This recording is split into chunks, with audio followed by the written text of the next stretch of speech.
చూసుకున్నట్లయితే తెలంగాణ క్యాబినెట్ మీటింగ్లో ఎట్టకేలకు ఆర్టీసీ ఉద్యోగులకు క్యాబినెట్ శుభవార్త అంటే రాష్ట్ర ప్రభుత్వం శుభవార్త అయితే చెప్పిందనమాట.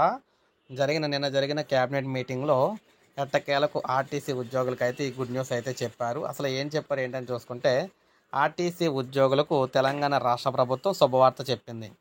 2.5% డిఏను మంత్రి పొన్నం ప్రభాకర్ ప్రకటించారు. డిఏ ప్రకటనతో ప్రతి నెల కూడా ఆర్టీసీపై 3.6 కోట్ల అదనపు భారం అయితే పడుతుందని చెప్పారు.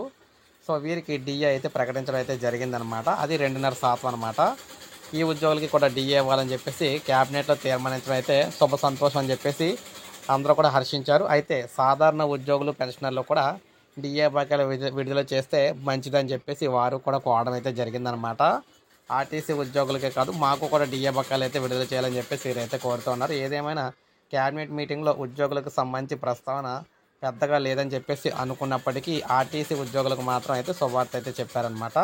సో ఇది మనకు అప్డేట్. ఒక లైక్ చేయండి, సబ్స్క్రైబ్ చేసుకోండి, మన ఛానల్ సబ్స్క్రైబ్ చేసుకుని